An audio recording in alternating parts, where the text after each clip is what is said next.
You earn more, but nothing changes. That sentence should bother you, because if earning more was the answer, everything would have shifted by now. You got the raise, you took the extra work, you pushed harder, and somehow you are standing in the same place. That is not a motivation problem. That is not a discipline problem. That is a pattern. And patterns do not break by accident. Let me show you what is actually happening. Think about the last time your income went up. Maybe it was a salary increase. Maybe a freelance project paid better than expected.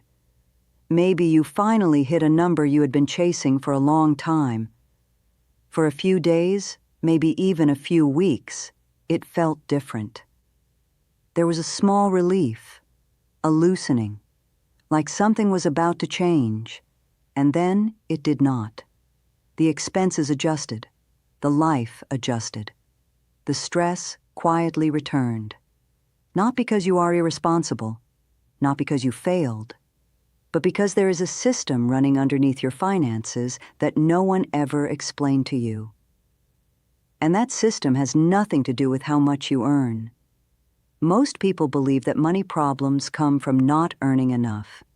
That is the dominant explanation. Work harder, earn more, problems disappear. It is clean. It is logical. It makes sense on paper. But it does not match what is actually happening in most people's lives. Because most people, when they earn more, spend more. Not out of greed, not out of stupidity, out of something much quieter and much harder to see. There is a concept called lifestyle expansion. It is not a trend. It is not a buzzword. It is a real behavioral response to increased income. When money comes in, the standard of living quietly lifts to meet it. The restaurant that felt like a treat becomes the default. The taxi instead of the bus becomes normal. The slightly better version of everything becomes the new baseline.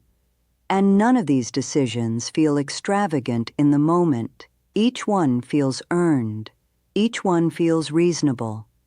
Because compared to where you were before, you can afford it now. That is the system. That is how it works. And that is why earning more does not automatically create financial stability. It often creates a more expensive version of instability. Now here is where most people get it wrong. When they realize this pattern, they try to fix it with restriction. They cut things. They create budgets. They make rules. They tell themselves no more eating out, no more small purchases, no more comfort spending. And for a while, it works. Until it does not. Because restriction is a response to symptoms. It does not touch the actual mechanism. The actual mechanism is the order in which money moves. This is the thing almost nobody talks about. Not because it is complicated, because it is so simple it almost sounds too basic to matter. But it is the difference between people who build stability and people who stay stuck, regardless of income level. Here is what happens in most people's financial lives. Money arrives, obligations get paid, living happens. Whatever is left is what gets saved or kept. That is the sequence: earn, spend, owe, maybe save. And in that sequence, saving is always last. It always depends on everything else going right first, which means it almost never happens consistently. Now flip that sequence. Money arrives. A portion is set aside first, before the expenses, before the lifestyle, before anything else adjusts. Whatever remains is what living costs. That is a completely different system, not because the amount changes, because the priority changes, because you are no longer hoping something will be left. You are deciding in advance what is kept. Keep money first. Spend what is left. That is not a tip. That is a structural change. It is the difference between a wish and an automated reality. It removes the decision from the end of the month, where everything is already spent, and places it at the beginning, where technology handles what your willpower can't. It removes willpower from the equation. It removes discipline, because you are not resisting spending anymore. You are simply spending less, because that is what is available. This one shift is a micro solution. It is not a system. It is not a program. It is a single reordering of how money flows through your life, and it is the only change that does not require you to earn more first. But I want to go deeper, because that one shift, as important as it is, only addresses the surface layer of this pattern, and there is something underneath it that most people never examine. Why does lifestyle expand when income rises? We covered the behavior, but not the reason for the behavior, and the reason matters. Because if you do not understand it, even the best financial structure will eventually get quietly dismantled. Here is what is actually driving it. There is a psychological baseline that every person carries. It is your internal sense of what life is supposed to look like, what level of comfort is normal, what amount of ease is acceptable, what version of yourself feels real. And this baseline is not set by logic. It is set by exposure, by what you grew up around, by what the people in your environment consider standard, by what your social circle treats as ordinary, by what you see consistently enough that it stops feeling aspirational and starts feeling expected. When your income rises, your social world often rises with it, or you gain access to a different social world, and in that new world, different things are normal, different spending is invisible, and your baseline quietly adjusts to match it, not because you chose to spend more, but because the new environment redefined what spending looks like.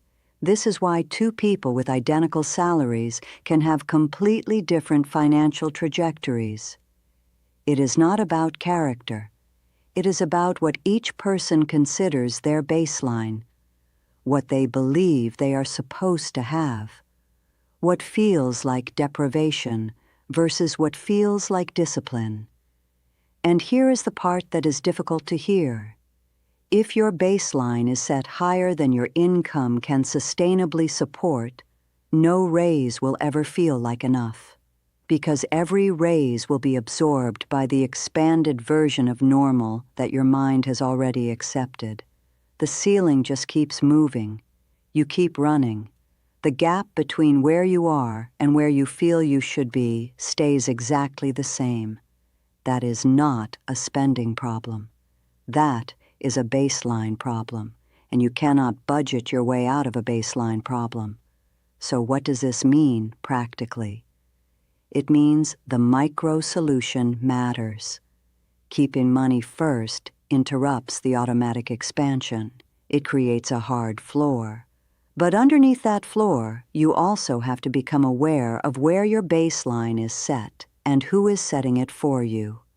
Not to eliminate comfort, not to reject enjoyment, but to separate the things you genuinely value from the things you are simply keeping up with. Because most of what expands in lifestyle inflation is not things you deeply wanted. It is things that became normal, things you stopped noticing, things that raised the floor of acceptable without raising anything else in your life. The dinner that used to feel special became every weekend. The subscription that felt like a luxury became background noise. The car that felt like an achievement became just transportation. Nothing got better. It just got more expensive.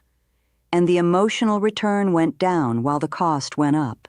That is the trap inside the trap. You are spending more and feeling less. Let me draw the full picture now, because this is not just about money. This is about a larger pattern that shows up across multiple areas of life, and once you see it, you will recognize it everywhere. The pattern is this. When something increases, the expectation increases with it. When the resource grows, the consumption grows to absorb it. And if that growth is not deliberately interrupted, the result is always the same. More input, same output. More effort, same feeling. More earning, same pressure. You see this with time. When people get more free time, they fill it. The schedule expands. The obligations multiply. They end up just as busy as before, with more hours. The time was absorbed by the expanded baseline of what a full life looks like. You see this with energy. When someone builds more capacity, they take on more. The workload adjusts upward. The recovery never improves, because every gain was immediately reinvested in doing more rather than sustaining better. The pattern is universal, and the mechanism is always the same. Growth without structure gets absorbed by expansion. The gain disappears, not because you did not earn it, because there was no barrier to keep it. This is why the micro-solution is structural, not behavioral. It does not ask you to want less. It does not ask you to be different. It asks you to build a wall before the expansion happens, to make a decision at the point of arrival rather than hoping you will make a different decision later when everything is already in motion, because later you will not. Not because you are weak, because the system is designed to move in one direction, and willpower is not a reliable system. Structure is. Now I want to talk about something that makes this pattern even harder to break. And that is the social cost of not expanding. When your income rises and your lifestyle does not rise with it, something interesting happens. People notice. Not in a dramatic way, in a quiet way. The colleague who got the same raise but bought the new car looks at your old one differently. The friend group that started eating at better restaurants assumes you will come along. The family that knows you earn well wonders why you still seem careful with money, and you feel it. That quiet pressure, the unspoken message that your restraint is somehow evidence of not having done as well as they thought. This is the social layer of the baseline problem, and it is the most powerful force keeping most people trapped. Because it is invisible, it never announces itself. It just creates a low, persistent discomfort around not spending, around not visibly leveling up, around looking like you are doing less than you are earning. You aren't buying the car because you love the leather. You are buying it because you are terrified of the silence that happens when you pull up in your old one. You are paying a success tax to a social circle that doesn't actually care about your freedom. And most people do not resist that discomfort. They spend their way out of it, not because the purchase brought them joy, because it removed a feeling they could not quite name. This is worth sitting with. Because if your spending is driven by what you are trying to avoid feeling rather than what you actually want, then no financial structure will hold for long. The pressure will always find a gap. You will always find a reason. The system will always get quietly dismantled by the social weight pressing against it. Awareness of this does not fix it immediately, but it changes the nature of the decision. It moves you from automatic response to conscious choice. And that gap, that small space between the pressure and the response, is where real financial behavior actually changes. Not through discipline, through clarity. When you understand what the spending is actually doing for you socially, emotionally, relationally, you can look at it directly. You can ask what it costs. Not just in money, in what it postpones, in what it prevents, in what it silently confirms about how you believe you need to show up in your own life. Some of those costs you will accept. Some things you will decide are worth it, and that is fine. That is a real decision. But it will be your decision, not the system's decision, not the baseline's decision, yours. That is the shift that matters underneath the structure, not just where the money goes, but who is actually deciding. Because here is what most people discover when they finally build the structural barrier, when they start keeping money first, when the lifestyle stops automatically expanding, when they create even a small gap between earning and spending.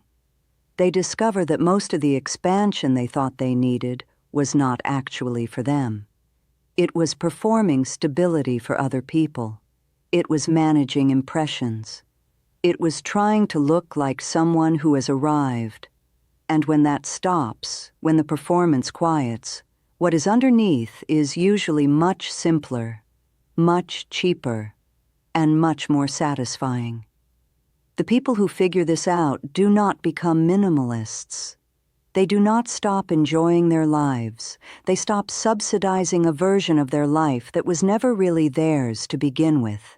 The expenses come down, not because of a budget, because the reasons for the expenses changed, because the question changed, not can I afford this, but do I actually want this, or am I just absorbing it because my income can reach it now? That is a different question, and it produces different results. So let me bring this back to where we started. You earn more, but nothing changes. That is not a failure.